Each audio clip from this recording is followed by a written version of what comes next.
ఉద్యోగులపై దాడి సిగ్గు సిగ్గు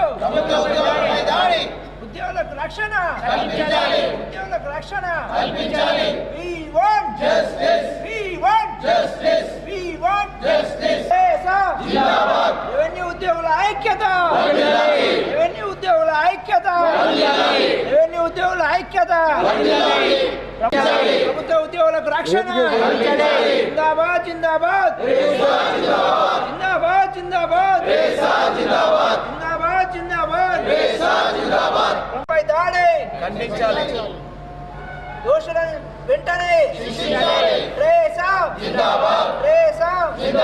ఉద్యోగుల ఐక్యత సిగ్గు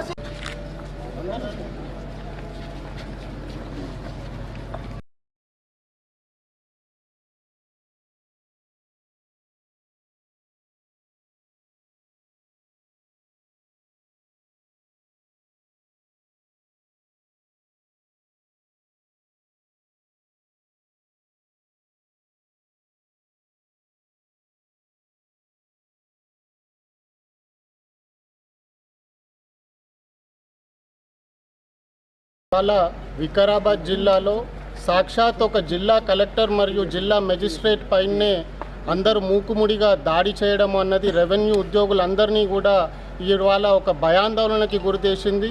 ప్రతి ఒక్క రెవెన్యూ ఉద్యోగి కూడా ఇప్పుడు షాక్లో ఉన్నాడు. ఇవాళ కలెక్టర్ గారితో పాటు ఒక డిప్యూటీ కలెక్టర్ పైన, ఒక తహసీల్దార్ పైన, ఇతర రెవెన్యూ సిబ్బంది పైన ప్రజలందరూ కూడా వచ్చి మూకుముడిగా ఒక క్రిమినల్స్ లాగా వాళ్ళందరూ కూడా దాడి చేయడము అన్నదాన్ని రెవెన్యూ ఉద్యోగులందరం కూడా తీవ్రంగా ఖండిస్తున్నాము.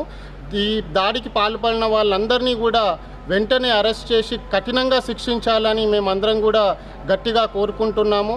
ఇందులో భాగంగా మేమందరం కూడా దోషులను శిక్షించేంత వరకు రెవెన్యూ రాష్ట్ర వ్యాప్తంగా మా రాష్ట్ర అధ్యక్షుడు వంగ రవీందర్ రెడ్డి గారి ఆదేశాల మేరకు రెవెన్యూ ఉద్యోగులందరూ కూడా నల్ల బ్యాచులతో విధులు నిర్వహించాలి అని నిర్ణయించడం జరిగింది.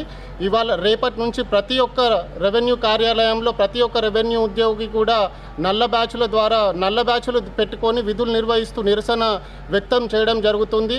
దోషులను కనుక శిక్షించినట్లయితే ఈ మళ్ళీ తీవ్రమైన కార్యాచరణ రెవెన్యూ అసోసియేషన్ తరఫున తీసుకోవడం జరుగుతుంది అని ఈ సందర్భంగా మీ అందరికీ తెలియజేస్తూ, రాష్ట్ర ప్రభుత్వానికి రెవెన్యూ ఉద్యోగులందరి తరఫున కూడా మేము కోరుకుంటుంది ఒకటే, రెవెన్యూ ఉద్యోగులపైన దాడులు అన్నవి అనేకం జరుగుతూ ఉన్నాయి.